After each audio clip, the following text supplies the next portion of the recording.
Selamat pagi Bapak Ibu Saudara yang kasih dalam Tuhan. Jumpa kembali pagi ini tanggal 10 April pada hari Jumat. Sebelum kita akan membaca Alkitab, kita berdoa dulu. Bapa di surga, terima kasih untuk hari yang baru. Terima kasih untuk kebenaran-Mu, pimpin kami. Di dalam nama Tuhan Yesus kami berdoa. Amin.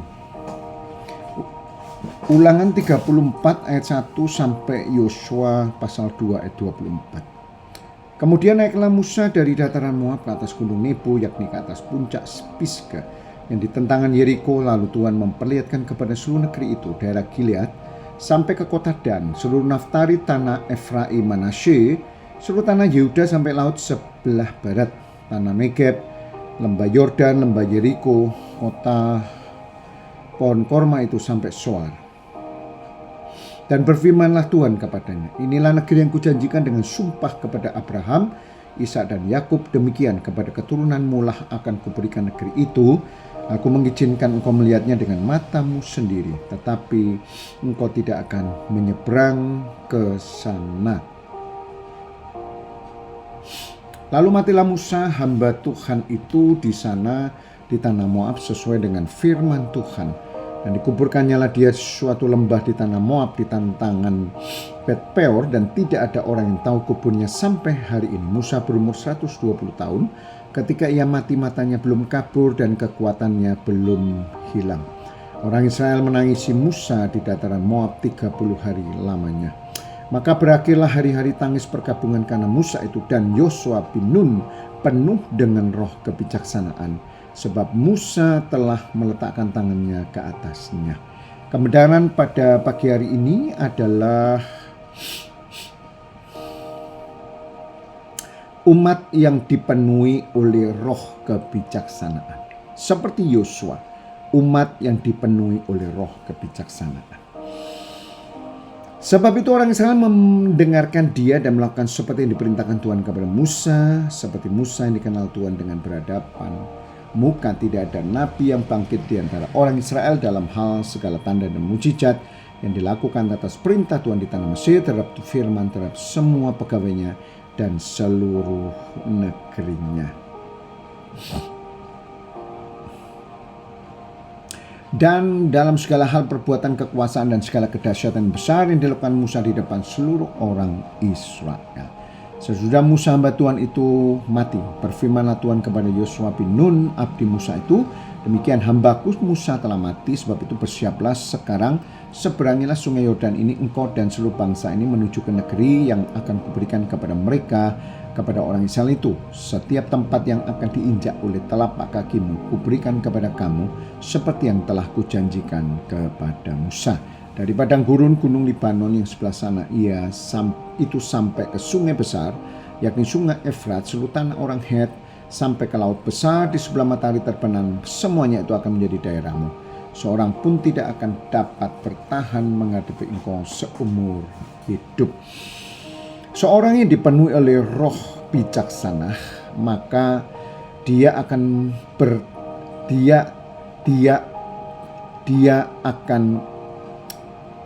dia sanggup menghadapi musuh-musuhnya. Bahkan musuhnya tidak akan bertahan menghadapinya. Karena ada roh hikmat. Roh Kudus, kuatkan dan teguhkan hatimu, sebab engkaulah yang memimpin bangsa ini memiliki negeri yang kujanjikan dengan sumpah kepada nenek moyang mereka untuk diberikan kepada mereka. Roh hikmat diberikan oleh Tuhan kepada umatnya, agar umatnya memimpin umat manusia, terutama memimpin umat Tuhan untuk sampai kepada negeri yang dijanjikan. Hanya kuatkan dan teguhkan hatimu dengan sungguh-sungguh, bertindaklah hati-hati sesuai dengan seluruh hukum yang telah diperintahkan kepadaku oleh hambaku Musa. Janganlah menyimpang kanan ke kiri supaya kau beruntung kemanapun kau pergi. Roh hikmat yang dipenuhkan kepada umatnya adalah supaya umatnya berjalan sesuai dengan firman-Nya dan tidak menyimpang ke kanan dan ke kiri.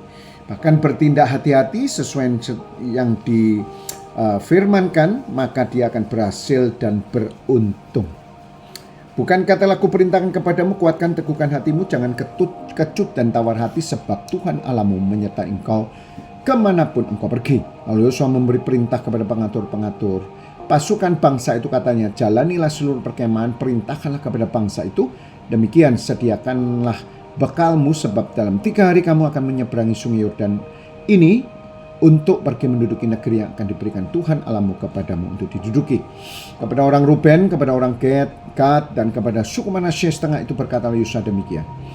Ingatlah pada perkataan yang dipesankan Musa hamba Tuhan itu kepadamu, yakni Tuhan Allahmu mengaruniakan keamanan kepadamu, memberikan kepadamu negeri ini, perempuan-perempuan, anak-anak di antara kamu, ternak boleh tinggal di negeri yang diberikan Musa kepadamu di seberang sungai Yordan. Tetapi kamu semua pahlawan yang gagah perkasa haruslah menyeberang di depan saudara-saudaramu, dengan bersenjata haruslah menolong mereka, sampai Tuhan mengaruniakan keamanan kepada saudara-saudaramu seperti kepada kamu juga, dan mereka juga menduduki negeri yang akan diberikan kepada mereka oleh Tuhan Allahmu. Kemudian bolehlah kamu pulangkan kembali ke negerimu sendiri, menduduki negeri yang diberikan Musa hamba Tuhan itu kepadamu di seberang sungai Yordan di sebelah matahari terbit. Lalu mereka menjawab Yosua, katanya, segala yang kau perintahkan kepada kami akan kami lakukan, kemanapun kami akan kau suruh kami akan pergi. Sama seperti kami mendengarkan perintah Musa, demikianlah kami akan mendengarkan perintahmu. Hanya Tuhan Allahmu kiranya menyertai engkau seperti ia menyertai Musa. Setiap orang yang menentang perintahmu, tidak mendengarkan perkataanmu, apapun yang kau perintahkan kepadanya, dia akan dihukum mati. Hanya kuatkan dan teguhkanlah hatimu. Yosua binum dengan diam-diam melepas dari Sitim 2 orang pengintai. Katanya, pergilah amat-amatilah negeri itu dan kota Yeriko. Maka pergilah mereka, sampailah mereka ke rumah seorang perempuan sundal bernama Rahab, lalu tidur di situ. Kemudian diberitahukanlah kepada raja Yeriko, demikian tadi malam ada orang datang kemari, orang Israel, untuk menyelidiki negeri ini. Maka raja Yeriko menyuruh orang kepada Rahab, mengatakan, bawalah keluar orang yang datang kepadamu itu, yang telah masuk ke dalam rumahmu, sebab mereka datang untuk menyelidiki seluruh negeri ini. Tetapi perempuan itu membawa dan menyembunyikan kedua orang itu. Berkatalah ia, memang orang-orang itu telah datang kepadaku, tapi aku tidak tahu dari mana mereka. Dan ketika pintu gerbang hendak ditutup menjelang malam, keluarlah orang-orang itu. Aku tidak tahu kemana orang-orang itu pergi. Segeralah kejar mereka, tentulah kamu dapat menyusul mereka. Tetapi perempuan itu telah menyuruh keduanya naik ke suatu rumah dan menyembunyikan mereka di bawah timbunan batang rami yang ditebarkan di atas soto itu. Maka pergilah orang-orang itu mengejar mereka ke arah sungai Yordan, ke tempat-tempat penyeberangan, dan ditutuplah pintu gerbang segera sesudah pengejar-pengejar itu keluar. Tetapi sebelum kedua orang itu tidur, naiklah perempuan itu mendapatkan mereka di atas soto dan berkata kepada orang-orang itu, aku tahu bahwa Tuhan telah memberikan negeri ini kepadamu, bahwa kengerian terhadap kamu telah menghinggapi kami, dan segala penduduk ini gemetar menghadapi kamu. Bapak Ibu Saudara yang kasih Tuhan, umat yang dipenuhi roh bijaksana akan mendatangkan kengerian terhadap semua orang. Artinya bahwa semua orang akan merasa kegentaran Tuhan ketika bertemu dengan orang-orang yang dipenuhi dengan roh bijaksana, yaitu Roh Kudus. Sebab kami mendengar bahwa Tuhan telah mengeringkan air laut berau di depan kamu ketika kamu berjalan keluar dari Mesir. Apa yang kamu lakukan kepada kedua raja Amori yang di seberang sungai Yordan itu, yakni kepada Sihon dan Og, yang telah kamu tumpas. Ketika kami mendengar itu, tawarlah hati kami dan jatuhlah semangat setiap orang menghadapi kamu. Sebab Tuhan Allahmu ialah Allah di atas, di langit di atas, di bumi di bawah. Maka sekarang bersumpahlah kiranya demi Tuhan, bahwa karena aku telah berlaku ramah terhadapmu, kamu juga akan berlaku ramah terhadap kaum keluargaku. Berikanlah kepadaku satu tanda yang dapat dipercaya, bahwa kamu akan membiarkan hidup ayah dan ibuku, saudara-saudaraku laki-laki, perempuan, semua orang mereka, dan bahwa kamu akan menyelamatkan nyawa kami dari maut. Orang yang dipenuhi dengan roh hikmat, roh bijaksana daripada Tuhan, adalah orang yang akan menyelamatkan jiwa sesamanya. Karena itu umat Tuhan, orang-orang percaya, adalah orang-orang yang misinya adalah menyelamatkan jiwa-jiwa. Lalu jawab kedua orang itu kepadanya, nyawa kamilah jaminan bagi kamu, asal jangan kau kabarkan perkara kami ini. Apabila Tuhan nanti memberikan negeri ini kepada kami, maka kami akan menunjukkan terima kasih dan setia kami kepadamu. Kemudian perempuan itu menurunkan mereka dengan tali melalui jendela, sebab rumahnya itu letaknya pada tembok kota, jadi pada tembok itulah ia diam. Berkatalah ia kepada mereka, pergilah ke pegunungan supaya pengejar-pengejar itu jangan menemui kamu. Bersembunyilah di sana 3 hari lamanya sampai pengejar itu pulang. Kemudian bolehlah kamu melanjutkan perjalananmu. Kedua orang itu berkata kepadanya, kami akan bebas dari sumpah kami ini kepadamu yang telah kau suruh kami ikrarkan Sungguhnya apabila kami memasuki negeri ini, haruslah tali dan benang kirmisi ini kau ikatkan pada jendela tempat engkau menurunkan kami. Dan ayahmu serta ibumu, saudara-saudaramu, serta seluruh kaum keluargamu kau kumpulkan di rumahmu. Setiap orang yang keluar nanti dari pintu rumahmu harus sendiri menanggung akibatnya. Kalau darah yang tertumpah, kami tidak bersalah tentang siapapun yang juga yang ada di dalam rumahmu. Jika ada orang yang menciderainya, kamilah yang menanggung akibat pertumpahan darahnya. Tetapi jika engkau mengabarkan perkara kami ini, maka bebaslah kami daripada sumpah kepadamu itu yang telah kau suruh kami ikrarkan. Perempuan itu pun berkata, demikian akan terjadi. Sesudah itu dilepasnyalah orang-orang itu pergi. Maka berangkatlah mereka, kemudian perempuan itu mengikatkan tali kirmisi itu pada jendela. Mereka pun pergilah dan tiba di pegunungan. Mereka tinggal di sana 3 hari lamanya sampai pengejar-pengejar itu pulang. Pengejar-pengejar itu telah mencari di mana-mana sepanjang jalan tanpa menemukan mereka. Maka pulanglah kedua orang itu, mereka turun dari pegunungan lalu menyeberang dan sampai kepada Yosua bin Nun. Kemudian mereka ceritakan segala pengalaman mereka. Kata mereka kepada Yosua, Tuhan telah menyerahkan seluruh negeri ini ke dalam tangan kita. Bahkan seluruh penduduk negeri itu gemetar menghadapi kita. Lukas 13:23-14 ayat 6. Dan ada seorang yang berkata kepadanya, Tuhan, sedikit sajakah orang yang diselamatkan? Jawab Yesus kepada orang-orang di situ, berjuanglah untuk masuk melalui pintu yang sesak itu. Sebab aku berkata kepadamu, banyak orang akan berusaha untuk masuk, tetapi tidak akan mendapat. Jika tuan rumah telah bangkit dan telah menutup pintu, kamu akan berdiri di luar mengetok pintu sambil berkata, Tuhan, bukakanlah kami pintu. Dan ia akan menjawab berkata kepadamu, aku tidak tahu dari mana kamu datang. Maka kamu akan berkata, kami telah makan minum di hadapanmu, engkau telah mengajar di jalan kota kami. Tetapi ia akan berkata kepadamu, aku tidak tahu dari mana kamu datang. Enyalah dari hadapanku, hai kamu sekalian melakukan kejahatan. Di sana akan terdapat ratap dan kertak gigi. Apabila kamu akan melihat Abraham dan Ishak, Yakub, semua nabi di dalam kerajaan Allah, tetapi kamu sendiri dicampakkan keluar. Dan orang akan datang dari timur, barat, dari utara, selatan, dan mereka akan duduk makan di dalam kerajaan Allah. Sesungguhnya ada orang yang terakhir akan menjadi orang terdahulu, ada orang yang terdahulu akan menjadi orang terakhir. Pada waktu itulah datang beberapa orang Farisi berkata kepada Yesus, pergilah, tinggalkanlah tempat ini, karena Herodes hendak membunuh engkau. Jawab Yesus kepada mereka, pergilah dan katakanlah kepada serigala itu, aku mengusir setan dan menyembuhkan orang pada hari ini dan besok. Dan pada hari yang ketiga aku akan selesai. Tetapi hari ini, besok, dan lusa aku harus meneruskan perjalananku, sebab tidaklah semestinya seorang nabi dibunuh kalau tidak di Yerusalem. Yerusalem, Yerusalem, engkau membunuh nabi-nabi, melempari dengan batu orang-orang yang diutus padamu. Berkali-kali aku rindu mengumpulkan anak-anakmu, sama seperti induk ayam mengumpulkan anak-anaknya di bawah sayapnya. Tetapi kamu tidak mau. Sesungguhnya rumah ini akan ditinggalkan dan menjadi sunyi, tetapi aku berkata kepadamu, kamu tidak akan melihat aku lagi hingga pada saat kamu berkata, diberkati dia yang datang dalam nama Tuhan.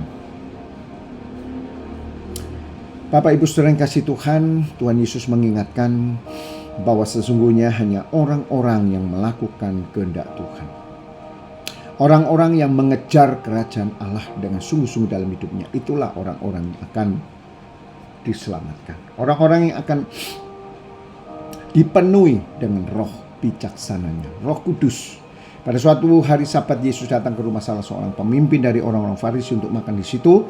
Semua yang hadir mengamati dia dengan seksama. Tiba-tiba datanglah seorang yang sakit busung air berdiri di hadapannya. Lalu Yesus berkata kepada ahli Taurat, orang Farisi, katanya, diperbolehkanlah menyembuhkan pada hari Sabat atau tidak? Mereka itu diam semuanya. Lalu ia memegang tangan orang sakit itu, menyembuhkannya dan menyuruhnya pergi. Kemudian ia berkata kepada mereka, siapakah di antara kami yang tidak segera menarik keluar anaknya atau lembunya kalau terperosok ke dalam sebuah sumur, meskipun pada hari Sabat?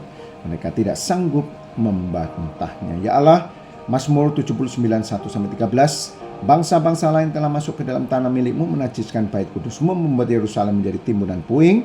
Mereka memberikan mayat hamba-hambamu sebagai makanan kepada burung-burung di udara. Daging orang-orang yang kau kasihi kepada binatang-binatang liar di bumi. Mereka menumpahkan darah orang-orang itu seperti air sekeliling Yerusalem, tidak ada yang menguburkan. Kami menjadi celah bagi tetangga-tetangga kami, menjadi olok-olok dan cemooh bagi orang-orang sekeliling kami. Berapa lama lagi ya Tuhan engkau murka terus-menerus, cemburumu berkobar-kobar seperti api. Tumpahkanlah amarahmu ke atas bangsa-bangsa yang tidak mengenal engkau, ke atas kerajaan-kerajaan yang tidak menyerukan namamu. Sebab mereka telah memakan habis Yakub, tempat kediaman yang mereka hancurkan. Janganlah perhitungkan kepada kami kesalahan nenek moyang kami, kiranya rahmatmu segera menyongsong kami, sebab sudah sangat lemah kami. Tolonglah kami ya Allah penyelamat kami. Demi kemuliaan nama-Mu lepaskanlah kami dan ampunilah dosa kami oleh karena nama-Mu. Mengapa bangsa-bangsa lain boleh berkata di mana Allah mereka? Biarlah di hadapan kami bangsa-bangsa lain mengetahui pembalasan atas darah yang tertumpah dari hamba-Mu. Biarlah sampai ke hadapan-Mu keluhan orang tahanan sesuai dengan kebesaran lengan-Mu. Biarkanlah hidup orang-orang yang ditentukan untuk mati dibunuh, dan balikkanlah ke atas pangkuan tetangga kami 7 kali lipat celah yang telah didatangkan kepadamu ya Tuhan. Maka kami ini umat-Mu dan kawanan domba gembala-Mu akan bersyukur kepadamu untuk selama-lamanya, akan memberitakan puji-pujian untuk-Mu turun-temurun. Umat Tuhan dipenuhi oleh roh bijaksana adalah penggembalaan Tuhan dan senantiasa memuji Tuhan. Amsal 12 ayat 26. Orang benar mendapati tempat penggembalaannya, tetapi orang fasik menyesatkan mereka. Sekali lagi, umat yang dipimpin oleh roh bijaksana adalah umat yang digembalakan oleh Tuhan. Tuhan memberkati kita semua. Sampai jumpa pada bacaan selanjutnya. Kita berdoa. Bapa di surga, terima kasih untuk firman-Mu. Kami boleh dipenuhi roh bijaksana untuk kami melakukan firman-Mu dan digembalakan oleh Engkau sendiri. Di dalam nama Yesus kami berdoa mengucap syukur. Amin. Tuhan memberkati kita semua.